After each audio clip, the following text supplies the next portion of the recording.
اعوذ باللہ من الشیطان الرجیم، بسم اللہ الرحمن الرحیم۔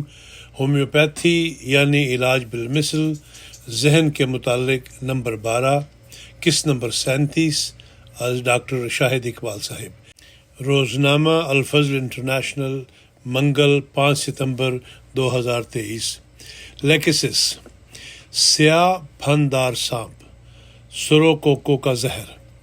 لیکسس کے زہر میں جو شر اور تیزی پائی جاتی ہے وہ دنیا کے تمام بدکار انسانوں اور بگڑے ہوئے مزاجوں میں پائی جاتی ہے، یعنی شدید حسد، شرارت، فساد وغیرہ کا رجحان لیکسس میں بہت شدت سے موجود ہوتا ہے۔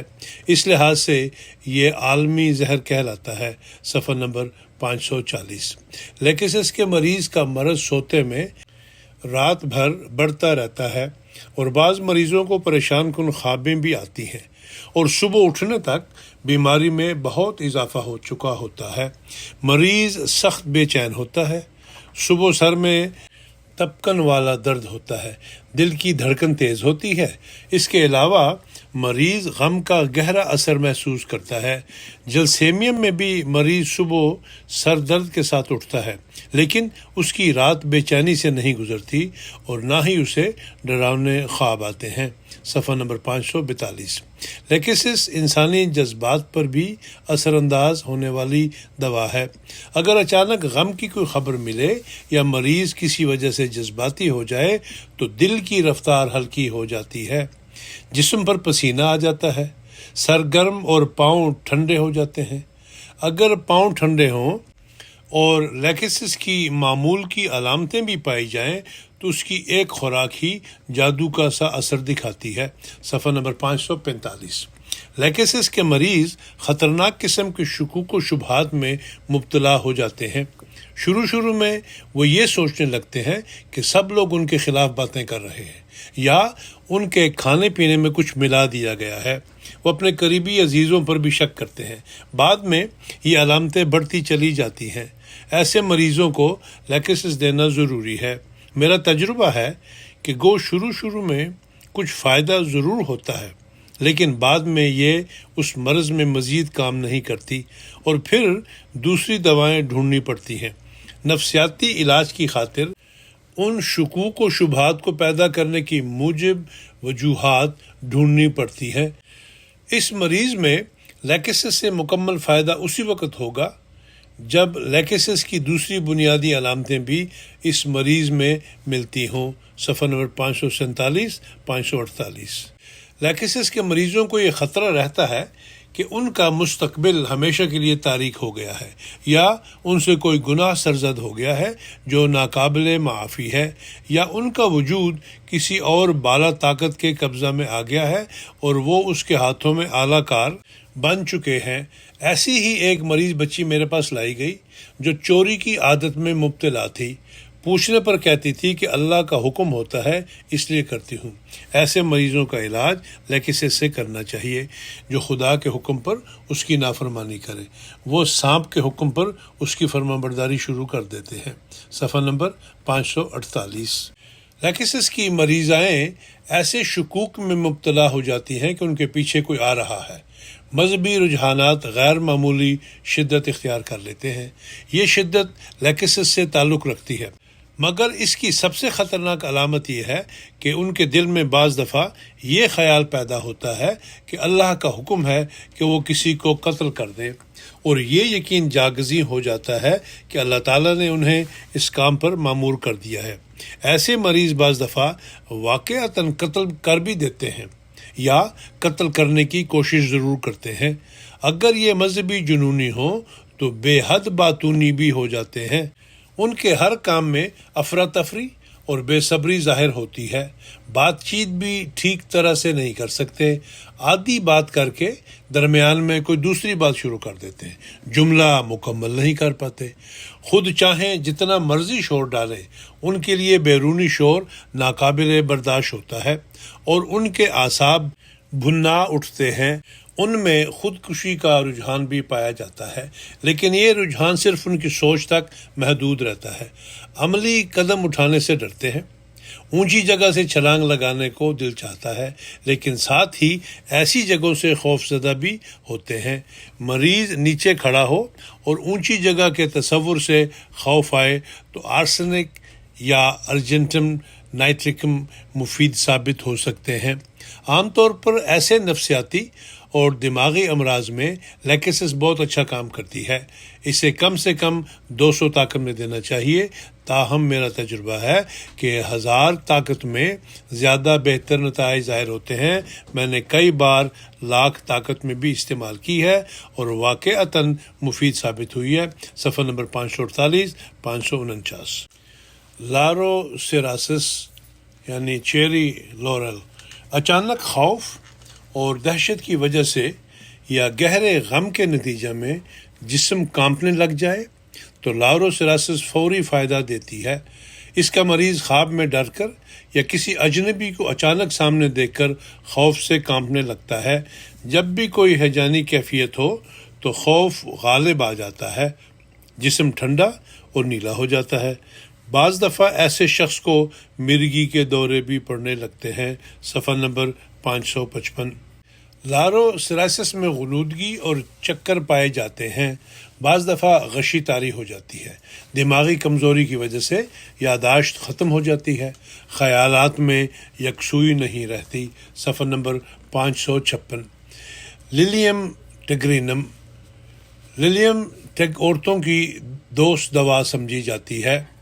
یہ خصوصاً ان عورتوں کے لیے بہت مفید ہے جو ہسٹریائی مزاج رکھتی ہوں اور بہت پرجوش ہوں، رحم اور دل کی بیماریوں میں مبتلا رہتی ہوں، طرح طرح کے وہم اور خوف اور خدشات انہیں گھیرے رکھتے ہوں۔ یہ خدشہ محسوس کریں کہ رحم اور دیگر اندرونی اعضاء گویا باہر نکلنا چاہتے ہیں اور یوں لگتا ہے جیسے اعضاء نیچے گر رہے ہیں۔ اس لیے مریضہ لاشعوری طور پر ہاتھ کے دباؤ سے انہیں اوپر کرنے کا رجحان رکھتی ہو۔ صفحہ نمبر 565۔ للیم ٹیگ کا مریض متشدد مذہبی خیالات کا مالک ہوتا ہے۔ اگر وہ اذیت پسند ہو اور ہسٹریائی مزاج بھی رکھتا ہو تو یہ دوا اس کے لیے بہترین ہے۔ صفحہ نمبر 565۔ للیم ٹیگ کی علامات رکھنے والا مریض جب ضد میں آ جائے اور ہسٹریائی مزاج غالب ہو تو غیر منطقی باتیں کرتا ہے۔ حالانکہ اپنی روزمرہ زندگی میں وہ بالکل معتدل ہوتا ہے، لیکن بیماری کا اثر غالب ہو تو فضول بحثیں کرتا ہے۔ عام طور پر نوجوان بچے اور بچیاں کسی تکلیف کی وجہ سے ضد میں آ جائیں تو جان بوجھ کر اور اس علم کے باوجود کہ ان کی بات غلط ہے پھر بھی دلیل دیتے چلے جاتے ہیں۔ صفحہ نمبر 565۔ وزن کم کرنے کے شوقین للیم ٹیگ کے مریض نہ بھی ہوں تو اکثر اس بیماری میں مبتلا ہو جاتے ہیں۔ ضرورت سے زیادہ ڈائٹنگ کرنے کی وجہ سے ان میں سوچنے سمجھنے کی صلاحیت مفقود ہونے لگتی ہے۔ یہ کیفیت عموماً عارضی ہوتی ہے، لیکن غیر محتاط ڈائٹنگ کرنے کے جو مستقل اثرات اعصاب پر پڑتے ہیں وہ ٹھیک نہیں ہوتے اور ساری عمر کے لیے مصیبت بن جاتے ہیں۔ اس لیے شدید ڈائٹنگ سے پرہیز لازم ہے۔ متناسب غذا اور مناسب ورزش اچھی صحت اور ہلکے جسم کا بہترین نسخہ ہے، ورنہ فاقوں سے وزن گرانے کی کوشش سے مریض للیم ٹیگ کے مریض کی طرح ضدی ہو جاتا ہے اور بے دلیل باتیں کرنے لگتا ہے۔ صفحہ نمبر 565 566۔ اگر کسی مریض کو یہ خیال ہو کہ میں پاگل ہو جاؤں گا یا مجھے کچھ ہو جائے گا، دماغ میں یہ خیال ایک بار راہ پا لے تو نکلتا نہیں۔ اگر وہ یہ سمجھنے لگے کہ میں فلاں چیز ہوں تو یہ وہم بھی ہٹنے کا نام نہیں لیتا۔ یہ للیم ٹیگ کی خاص علامت ہے۔ اس کے ساتھ گہری اداسی اور ڈپریشن کے دورے بھی ہوتے ہیں۔ میں نے کئی ایسے مریضوں کا علاج کیا ہے جو اکثر نوجوان تھے، خدا کے فضل سے سب ٹھیک ہو گئے۔ ایسے مریضوں کو صرف دوا ہی نہیں بلکہ پیار سے سمجھانے کی بھی ضرورت ہوتی ہے۔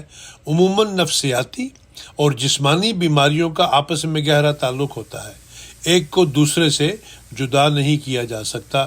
اس لیے اگر ہومیوپیتھک طریقہ علاج میں یہ علم ہو جائے کہ کیا نفسیاتی بیماری ہے تو اس کا جسمانی بیماری کے ساتھ پہلو بپہلو علاج دونوں تکلیفوں کے لیے مفید ہوتا ہے۔ جہاں ذہن کو آرام آتا ہے، جسم کو بھی خود بخود آرام محسوس ہوتا ہے۔ ولیم ٹیک کے بعض مریض محسوس کرتے ہیں کہ انہیں سمجھا ہی نہیں گیا۔ ایسے مریضوں سے پیچھا چھڑوانا بہت مشکل ہوتا ہے۔ سمجھانے کا اثر نہیں ہوتا، انہیں صرف دوا دینی چاہیے۔ اگر دوا میں اثر ہوگا تو خود ہی ٹھیک ہو جائیں گے، ورنہ ہمیشہ یہی دہراتے رہیں گے کہ ہمیں کوئی نہیں سمجھ سکا کہ ہم کیا کہنا چاہتے ہیں اور کیا کرنا چاہتے ہیں۔ صفحہ نمبر 567۔ میلن ڈرینم: وہ بچے جو پڑھ کر سب کچھ بھول جائیں تو ان کے لیے بھی میلنڈرم بہت مفید ہے۔ چھوٹی طاقت میں ہفتہ میں 2-3 بار چند ماہ تک استعمال کرانی چاہیے۔ صفحہ نمبر 573۔ مینگینم ایکٹیکم: مینگینم میں گہری اداسی پائی جاتی ہے جس کے ساتھ یہ احساس ہوتا ہے کہ کچھ ہونے والا ہے۔ عورتیں اکثر اس غم میں مبتلا رہتی ہیں، اپنے عزیزوں سے متعلق توہمات کا شکار رہتی ہیں۔ اگر ذہنی علامات بڑھ جائیں تو سوچنے سمجھنے کی صلاحیت معاف ہونے لگتی ہے، کسی بات کا شعور نہیں رہتا، بینائی کم ہو جاتی ہے۔ مینگرینم ان علامات کو دور کرنے کے علاوہ مریض کی دوسری بیماریوں میں بھی اچھا اثر دکھائے گی۔ صفحہ نمبر 579۔ میڈورائنم: اگرچہ اس کی بہت سی علامات عموماً سورج چڑھنے کے بعد سے سورج کے غروب ہونے تک رہتی ہیں، لیکن بعض دوسری علامتیں رات کے وقت بہت بڑھ جاتی ہیں۔ رات کو بڑھنے والی تکلیفوں میں بھوتوں یا مردہ لوگوں کا خوابوں میں آنا اور ساری رات ڈراؤنی خوابیں آتے رہنا اس کی نمایاں علامت ہے۔ صفحہ نمبر 584 585۔ میڈورائنم کی علامات میں یہ بات بھی نمایاں ہے کہ وقت بہت آہستہ آہستہ گزرتا ہے۔ بچوں یا لڑکیوں وغیرہ کو یہ احساس ہوتا ہے کہ ان کے پیچھے کوئی کھڑا ہے، ایک دم ڈر کے پیچھے دیکھتی ہیں جیسے کوئی پیچھے سے دبے پاؤں آ گیا ہو، یوں لگتا ہے جیسے کچھ چہرے انہیں جھانک رہے ہیں۔ اس احساس کو دور کرنے کے لیے میڈورائنم کے علاوہ فاسفورس بھی اچھی دوا ہے۔ فاسفورس میں بھی یہ احساس پایا جاتا ہے کہ کوئی شخص چیزوں کے پیچھے چھپا ہوا مریض کو جھانک رہا ہے۔ صفحہ نمبر 585۔ میڈورائنم میں اندھیرے سے ڈرنے اور گرنے کا خوف نمایاں ہوتا ہے۔ صفحہ نمبر 586۔